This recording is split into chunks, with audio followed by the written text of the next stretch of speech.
Gel road police station फिर्यादीचे नाव समर्थ मारुती जाधव, राहता केशवनगर, दक्षिण सदर बाजार, सोलापूर।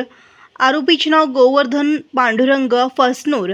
यात हकीकत अशी की वरील वेळी व ठिकाणी येथील फिर्यादी व फिर्यादीचा मित्र चेतन अमर प्रसन्न देवीप्रसाद कबीर असे वालचंद कॉलेजजवळ आयकॉनिक जिम लावण्याकरिता सर्व रोड समोरून जात असताना अचानकपणे येथील आरोपी मजकूर याने त्याच्या ताब्यातील चारचाकी वाहन क्रमांक 76/28 हिने पाठीमागून धडक देऊन फिर्यादीच्या डाव्या पायाच्या नडगीचे हाड मोडून जखमी केले आहे, म्हणून तपास पोलीस हवालदार 1252 कांबळे हे करीत आहेत।